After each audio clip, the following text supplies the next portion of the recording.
अहाँके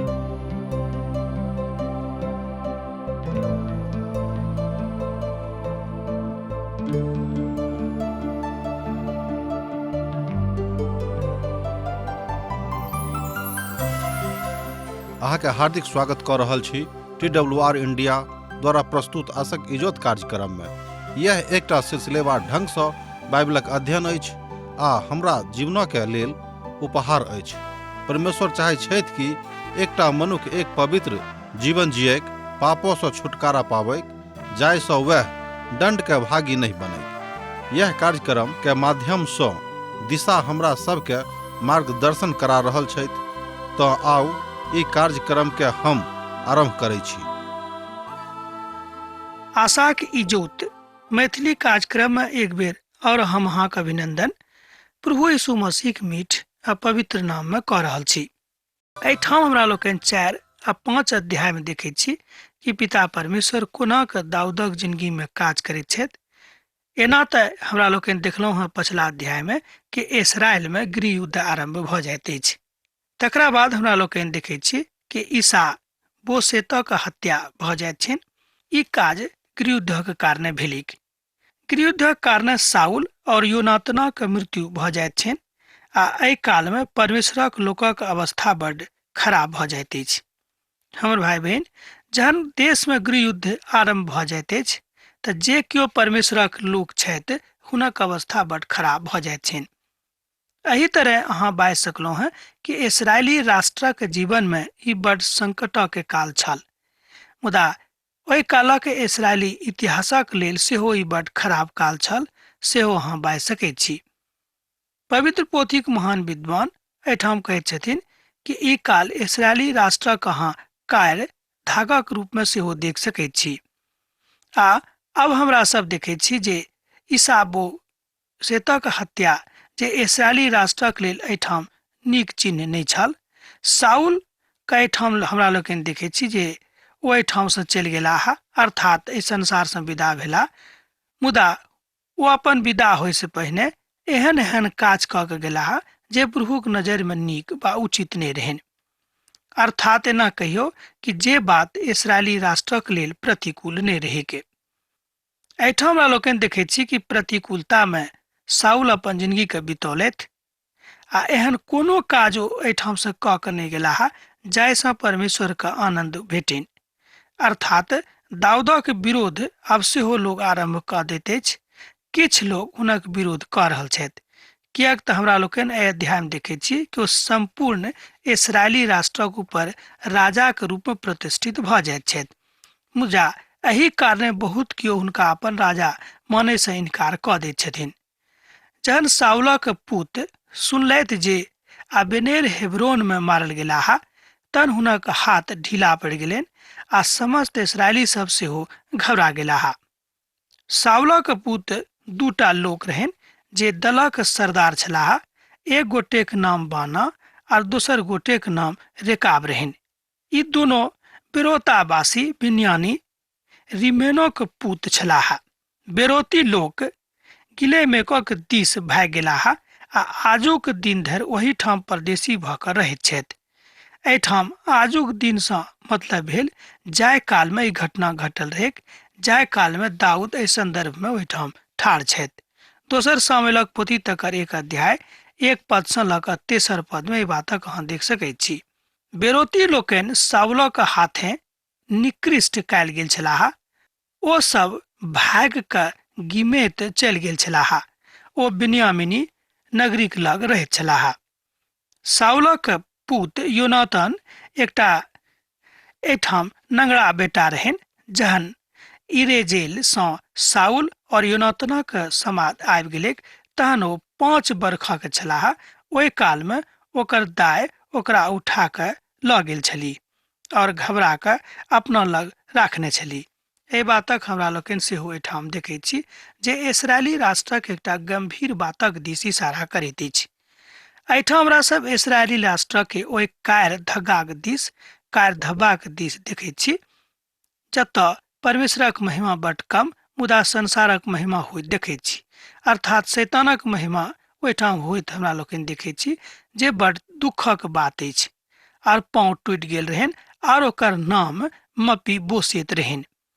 एहि तरह हमरा लोकनि देखै छी कि ओहि नेन्हाक नाम मपी बोसेत रहन। मुदा हुनका जहन ओ लऽ जाइत रहली ओही काल में ओ खसि गेल छलाह आ हुनक पाँव हुनक टांग टूटि गेल रहन। दोसर सामूहलक पोथी तकर 4 अध्याय के 4 पद में अहाँ एहि बातक देख सकैत छी।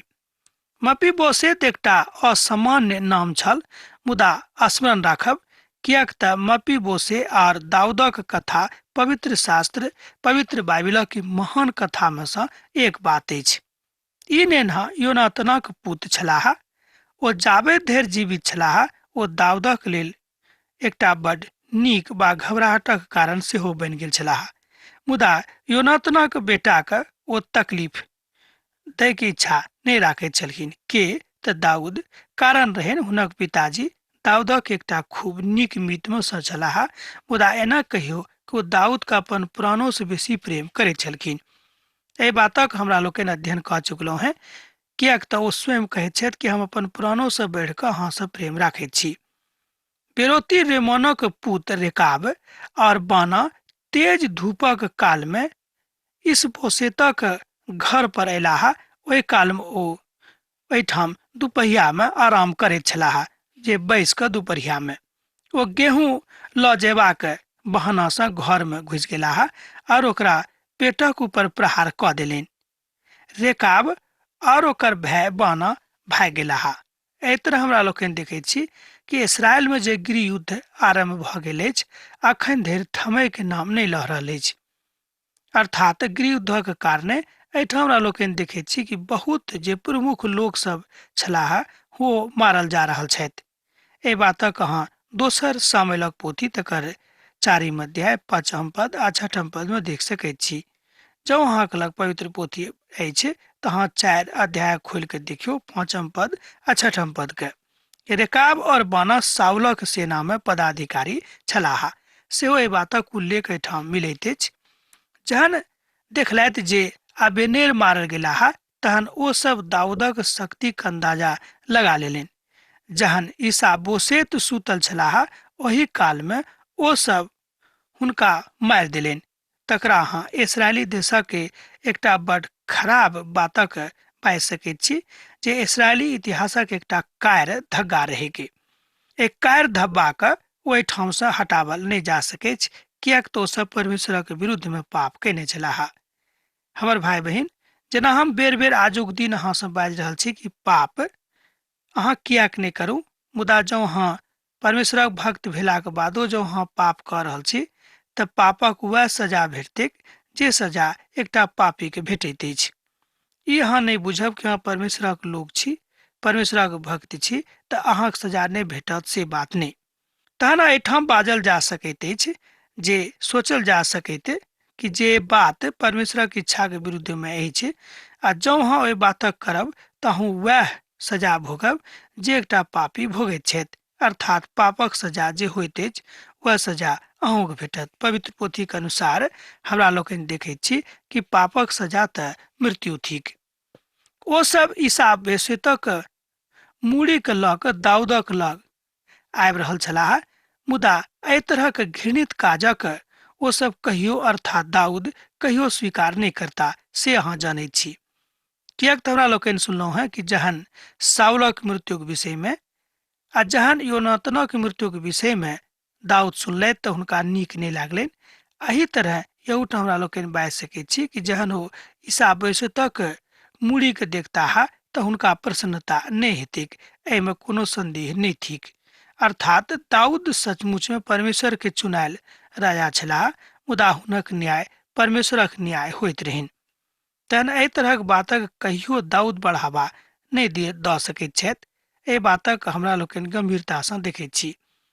आ दाऊद सैनिकक आज्ञा देलनि आ ओकर बद्ध कऽ कऽ ओकर हाथ पाँव के काटि देलनि और ओकर देही के हेब्रोनक पोखरक लग टांग देलनि। तहन ईसा बेसेतक माथा के उठा कऽ हेब्रोन में अबनेरक कब्र में गाड़ि देलनि। एहि तरह हमरा लोकनि देखैत छी कि दाऊद जे परमेश्वरक दास छथि ओ अपन प्रभु के आदर करैत छथिन।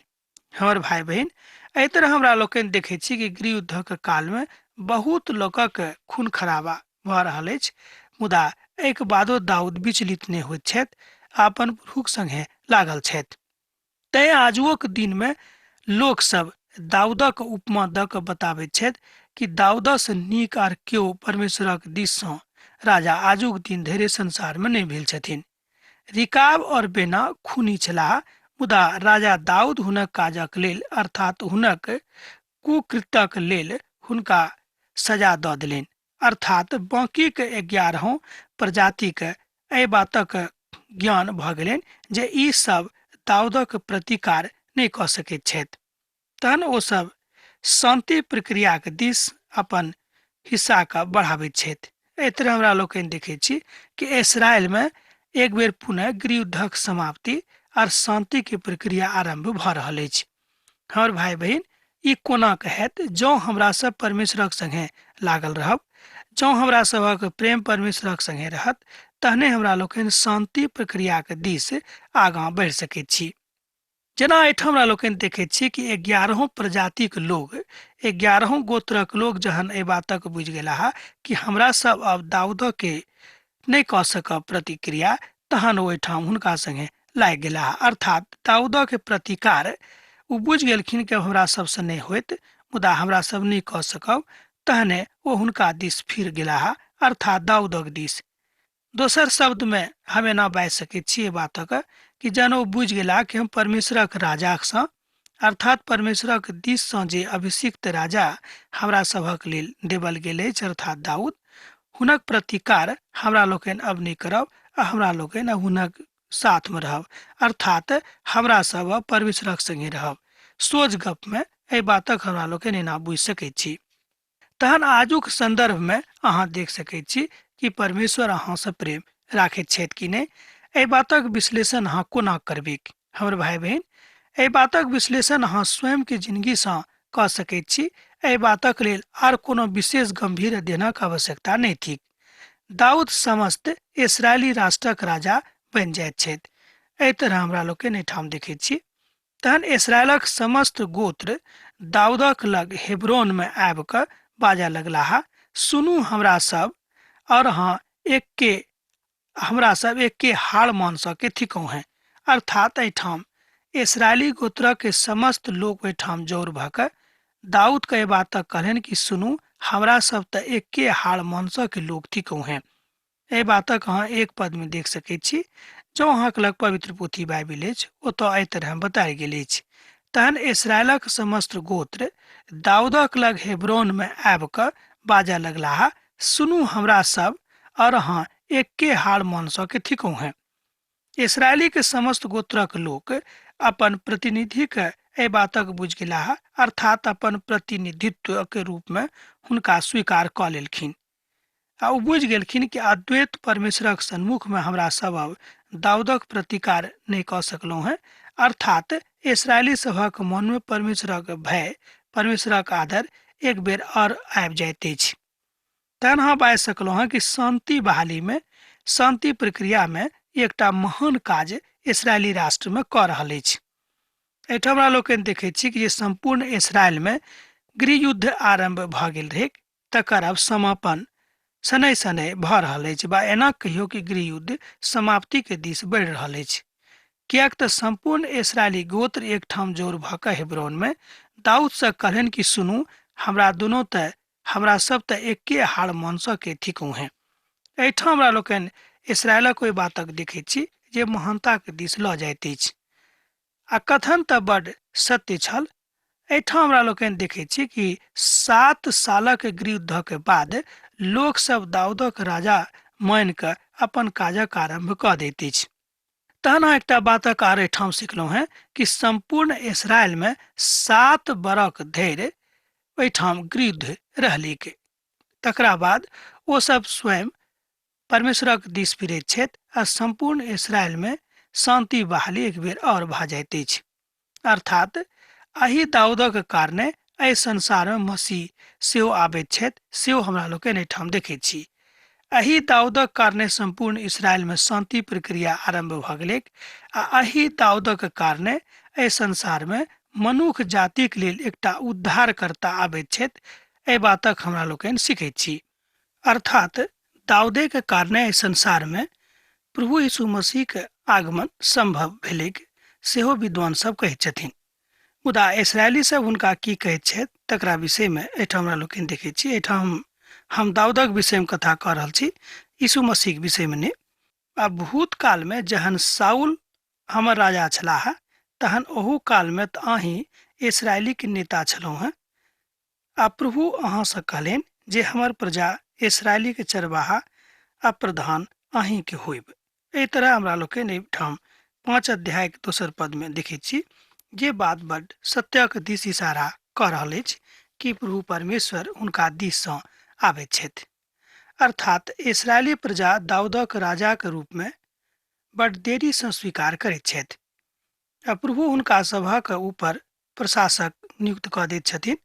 एहिठाम हमरा लोकनि देखैत छी कि जे आदर दाऊद के भेटबाक चाही से आदर पिता परमेश्वर हुनका दऽ देलनि।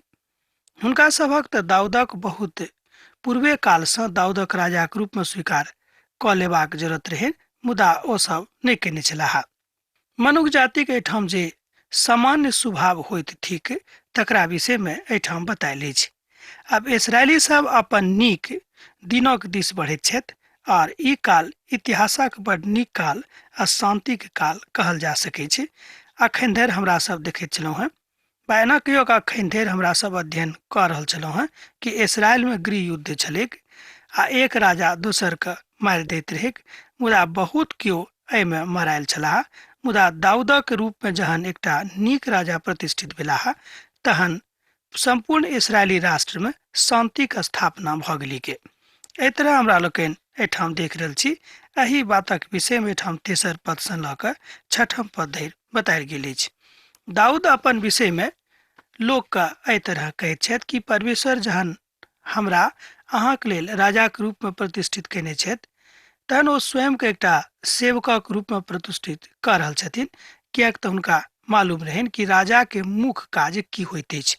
हुनका मालूम भऽ गेल रहन कि राजा निश्चित रूपेण परमेश्वरक दिस सँ नियुक्त होइत अछि, मुदा ओ राजा के रूप में नहि, मुदा ओ सेवकक रूप में उपस्थित होइत अछि।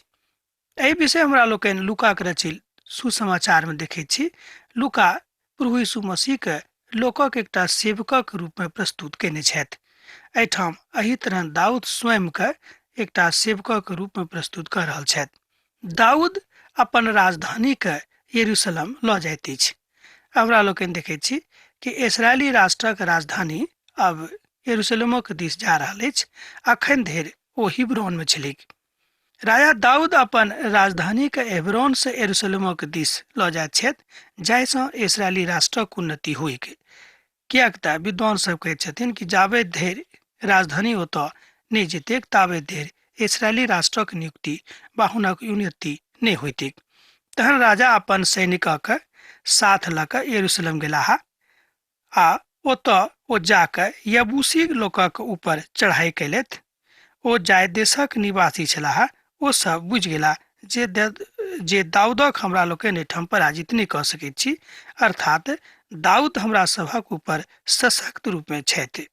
अर्थात हुनका बुझा गेलनि कि दाऊद का पराजित करनाइ अतेक आसान काज नहि थिक।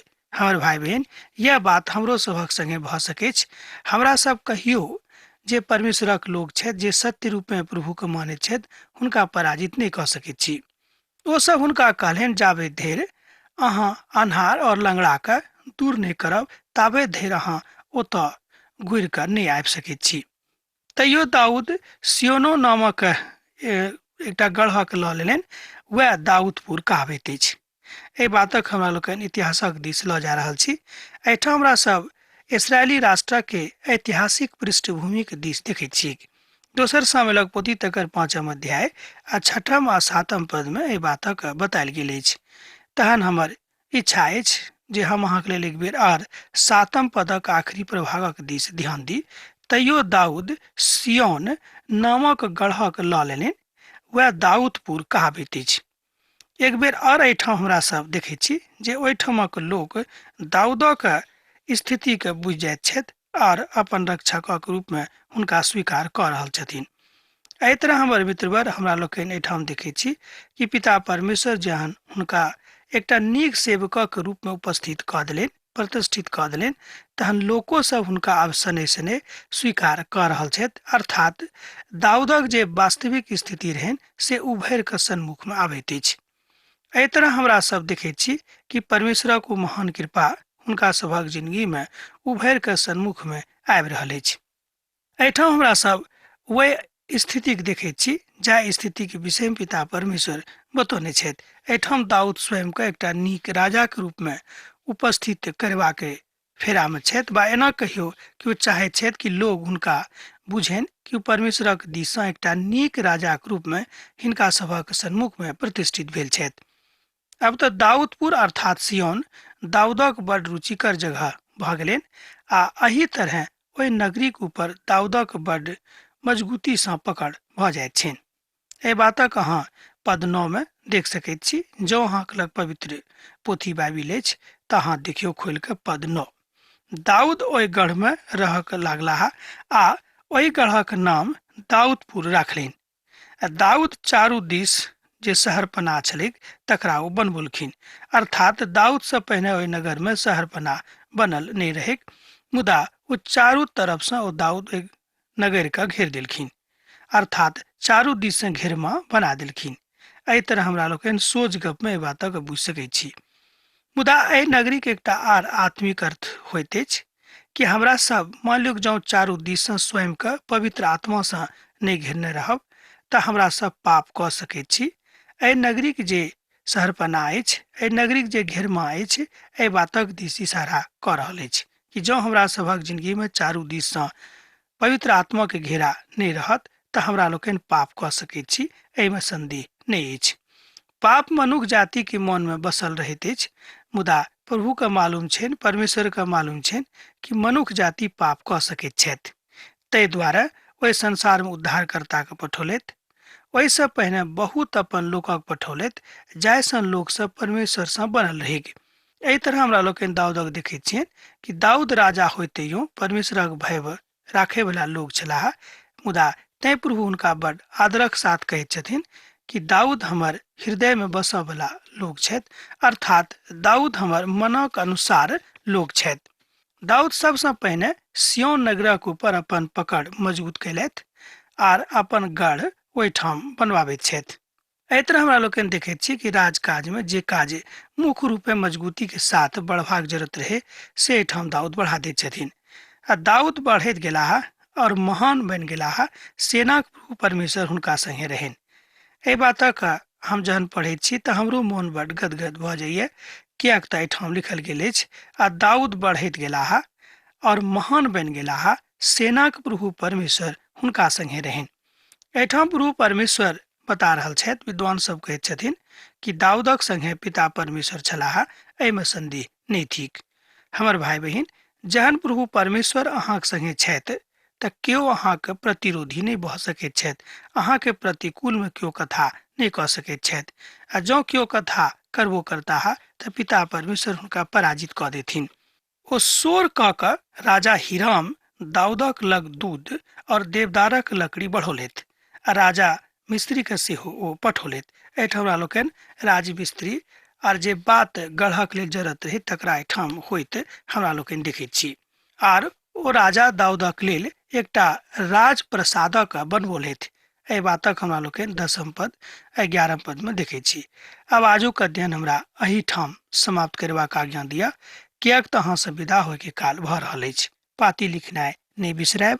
प्रभु यीशु मसीह के नेह सैद घड़ी अहाँक जिंदगी में विशेष रूपे बनल रहे। आमीन।